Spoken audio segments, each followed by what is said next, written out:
할렐루야.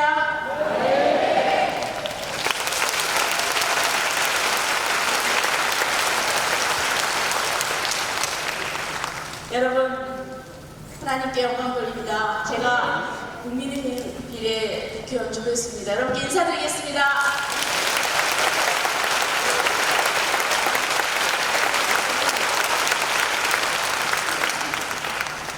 잠깐 하나님의 말씀 한 절, 두 절 보겠습니다. 출애굽기 제14장 13절에서 14절입니다.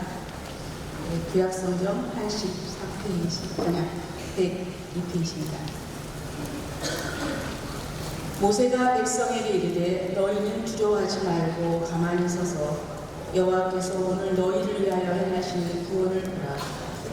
너희가 오늘 본 애굽 사람을 영원히 다시 보지 아니할까. 여호와께서 너희를 위하여 싸우시니 너희는 가만히 있을지니라.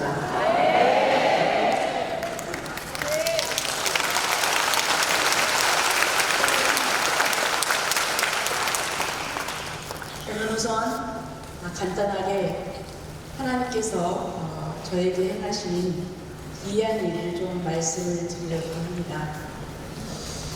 저는 1대 국회 때 차별금지법이 3건이나 발의가 됐는데 이것을 막아낸 것은 목사님들의 힘이 큽니다. 목사님들께서 정치인들을 찾아다니셨습니다. 그래서 그분들에게 정치인들이 보통 잘 사람을 안 만나줍니다. 바쁘니까 안 만나줍니다. 그런데 그 지역에 있는 기독교협회 회장 목사님이다. 그리고 또 본인이 다니는 교회 담임 목사님하고 같이 가면은 금방 또 시간이 됩니다. 그래서 그렇게 만나서 차별금지법의 문제점, 그리고 차별금지법을 혹시 찬성을 하면은 당신 하나님으로부터 큰 심판을 받을 것이다. 그리고 또 정치인들은 4년 뒤에 다시 또 국회에 입성하기 위해서 선거에서 당선되는 게 목적입니다. 그런데 이 기독교의 힘은 큽니다. 교회의 힘은 큽니다. 그래서 당신, 내가 만약에 이 찬성을 하면은 낙천운동을 하고 그리고 또 낙성운동을 하겠다. 그렇게 얘기를 하면은 이 국회의원들도 상당히 심각하게 생각합니다.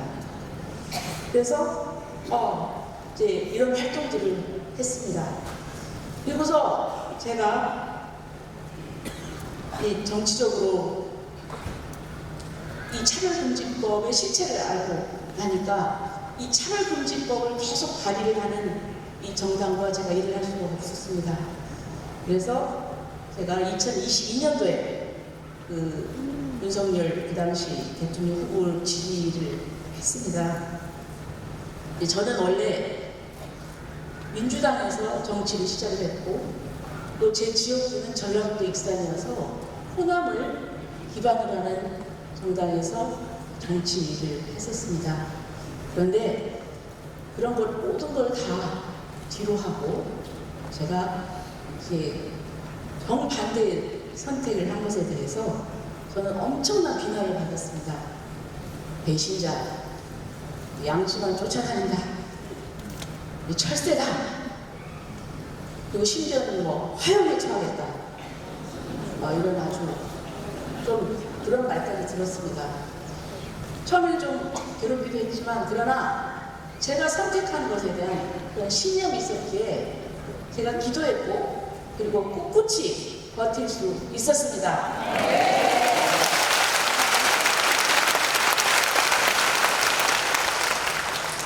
그리고서 제가 해야 될 일이 무엇인가. 그 당시 저도 전직 국회의원을 했기 때문에 국회의원들을 아는 사람이 많았습니다. 특히 법사위. 그래서 제가 이 차별금지법의 내용을 설명하기 위해서 내가 1시간만 좀 시간을 내달라. 근데 너무 바빠서 시간을 못 내는 거예요. 그러면 내가 다시 국회에 입성하는 게 길이 아닐까? 이렇게 생각을 하고 기도도 하고 하면서 제가 비례로 이 국민의힘의 국회의원 후보 신청을 했습니다. 했는데요. 3월 18일 날이 발표 날이었습니다. 제가 또 기도를 준비한다고 바로 여기 기도원에 왔었어요. 네, 와가지고 저 뒤쪽에 저쪽 그 근처에서 그때 봄날이었으니까 그 기도불이 있죠? 네. 거기서 열심히 이제 기도하고 있는데 3시쯤 됐는데 원래 3시쯤 발표하기로 돼 있거든요. 그런데 핸드폰이 안 울립니다. 안 울리는 거예요. 뭔가 좋은 소식이 있으면 이거 좋은 소식이 있다 이렇게 전화가 올 텐데 그래서 정말 이상하다 하고서 핸드폰으로 검색을 다 해봤더니 1번에서 35번까지 제 이름이 없었습니다. 제 이름이 없었어요.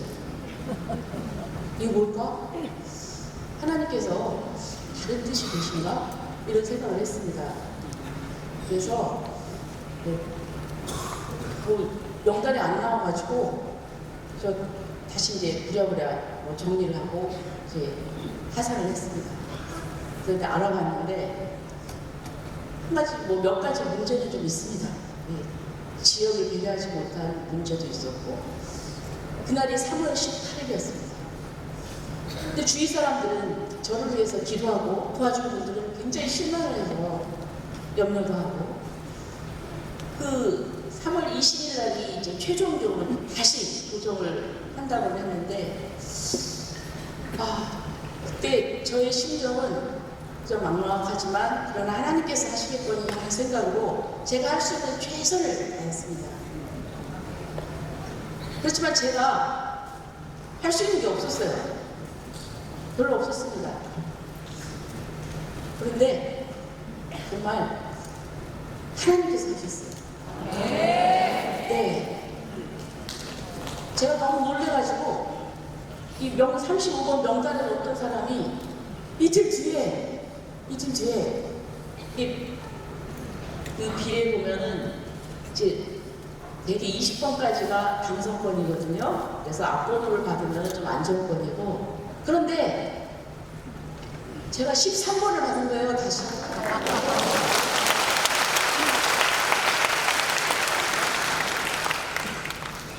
그때 제가 출애굽기 그 말씀이 생각이 났습니다. 제가 정말 할 게 없었습니다. 기도만 하고. 너는 가만히 있어. 내가 하나님을 보라. 내가 너를 대신해서 싸우겠다. 네. 할렐루야!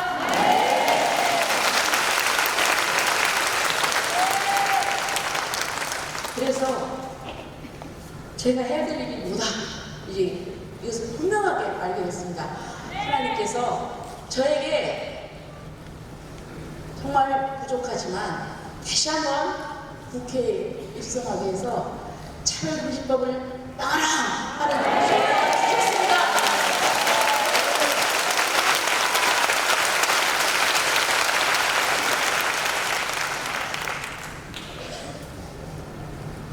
지금 우리가 해야 될 일이 굉장히 많습니다. 국회에서는 이미 차별금지법으로 아주 명확한 전선이 형성이 됐어요. 그래서 알기 때문에 국회에서도 이걸 건드리면은 기독교계에서 엄청난 저항에 따른다는 알기 때문에 조심스러워합니다. 그런데 그래서 국회는 어느 정도 우리가 설득이 좀 됐다고 볼 수 있지만 문제는 법원입니다. 법원은 자격시험을 보고 과거에는 사법시험, 지금은 로스쿨 나와서 변호사 시험을 보고 그리고 어느 정도 기간이 지나면 이제 대법원장이 임명을 합니다. 임기가 10년입니다. 그리고 또 헌법상 직위가 보장이 됩니다. 헌법상 헌법과 법률, 양심에 따라서 재판합니다. 간섭을 받지 않습니다. 그렇기 때문에 판사가 어떤 생각을 하냐 굉장히 중요합니다. 근데 그동안 우리가 이 부분을 놓쳤습니다. 우리가 법원을 위해서, 판사를 위해서, 대법관을 위해서 기도해야 됩니다. 네. 법률적으로 이런 문제가 있습니다. 법을 국회가 만듭니다. 국회가 만드는 근거가 있습니다. 근거는 국민들이 선출을 해서 그래서 입법권을 가져서 법을 만듭니다.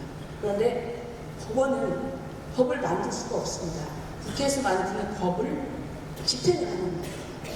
그럼에도 불구하고 지금 법원이 법에 없는 부분 그리고 법을 사실상 위반하고 있습니다. 이것은 법원이 입법을 하고 있는 것이고 이것은 사법적 입법이라고 해서 삼권분립에 어긋납니다. 누가 법원에게 판사에게 입법권을 줬습니까?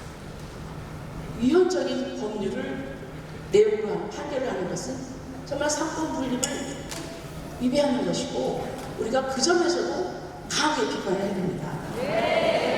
네, 여러분 지난번에 그 대법원에서 건보공단 동성 커플 피부양자로 인정이 된 판결이 선고가 되었습니다. 앞으로 그 판결을 근거로 해서 생활 동반자 관계법 등 이런 것이 밀고 올 것입니다. 여러분 기도해야 되고 그리고 또 주위에 법조인들이 있으면 그분들을 위해서도 기도해야 됩니다. 앞으로 우리 대한민국이 차별금지법을 막아내는 제사장법과 선교의 소명을 감당하는 귀한 국가가 되도록 우리 뜨겁게 기도해야 될 것입니다. 다 같이 기도하겠습니다.